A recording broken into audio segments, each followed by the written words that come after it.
Well, hello, this is Rochelle and welcome to my channel. Today I'm going to be using the printable by his palette called Not Shaken, and I'm going to be using it in these tag books.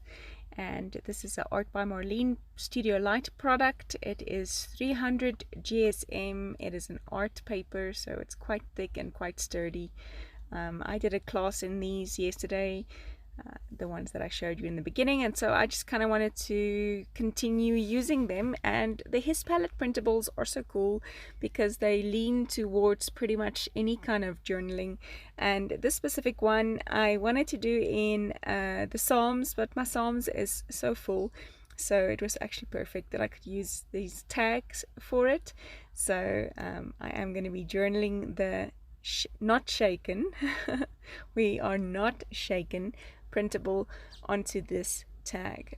So firstly, just cutting it out. I did do the fussy cutting. I really think that God is trying to teach me patience, even with the olives. It is something that he's been working with me on, and so I am watching it grow. This specific rice paper is a Studio Light rice paper.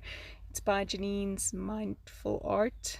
I think that's the brand, or the kind of, yes, brand that falls under Studio Light, and I'm loving the rice paper. I didn't quite get it before, but I think I'm falling in love with it since using it in the class yesterday. My gel medium has gotten quite clumpy a little bit, so I have just added a little bit of water and it actually works just fine.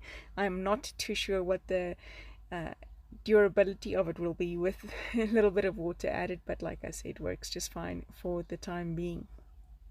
And it's of this olive kind of tree form, I don't know.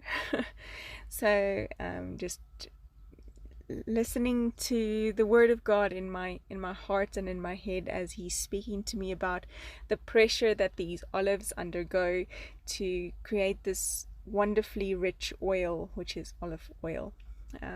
Rice paper leans itself to tearing better than cutting, so I am using just a fine brush and some water to kind of wet where I want to tear it and then tear it off.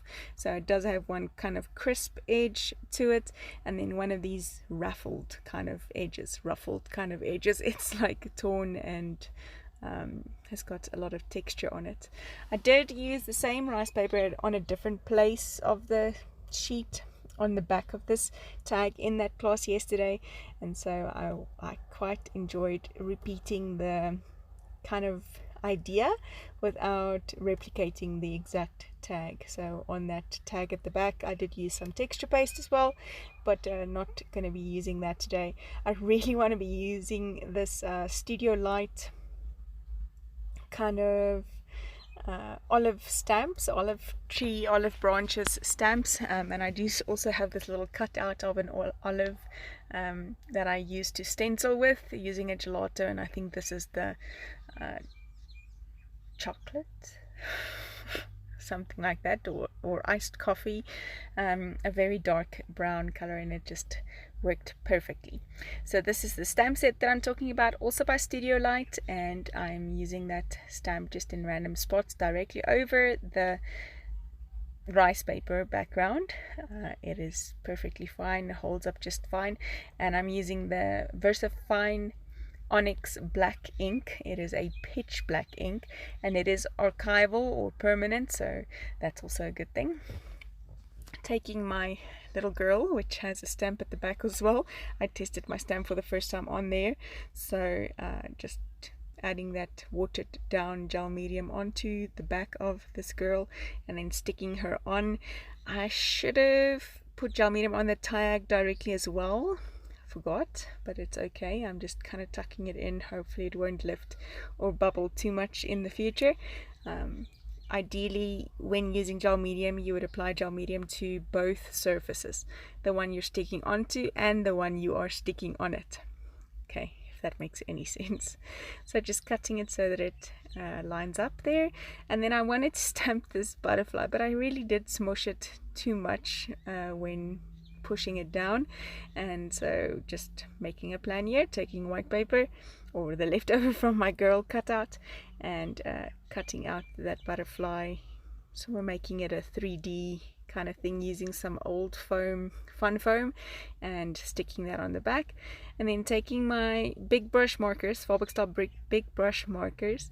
These are imported from the States, so they are not available here in South Africa, except for the white bullet nib and the black brush nib, big brush nib. So sort of have some of it. They're very juicy, so it's just like the normal artist pens, just in a bigger brush, so more juice. And then I'm just adding water to it and adding the blue with the magenta and trying to get that olive color. Not quite succeeding, but sort of. And then adding some splatters, because splatters fixes everything. You don't miss or mess the product on your non-stick craft sheet there. Next up, I'm just going to take my blade. This is a Cricut craft knife. It is actually my favorite tool at the moment, just because it leans on that little space between your thumb and your forefinger, so it isn't as heavy on my hands as some of the other goodies are. And I'm just taking that to cut out these words, which I'm presuming is a song, and it says that, you know, in the midst of it all, we will be standing up and singing. We'll be raising up a song saying we will not be shaken. And so I usually use the Art by Marlene little book tags or Studio Light book stickers. I didn't do it this time. I took the song words and put them on here directly. I am just going to outline them with that magenta sort of artist pen, just to kind of make them pop a little bit, but not after I take this gelato and mix it with a little bit of water, use it to watercolor this shirt so that it's a very soft kind of lavender lilac pastel color, so it adds to the purple motif, blue purple motif on this. And that then is the finished product of my tag, using the His Palette printable and words and some Studio Light products as well. Thank you so much for joining. I hope to see you again soon. Bye bye.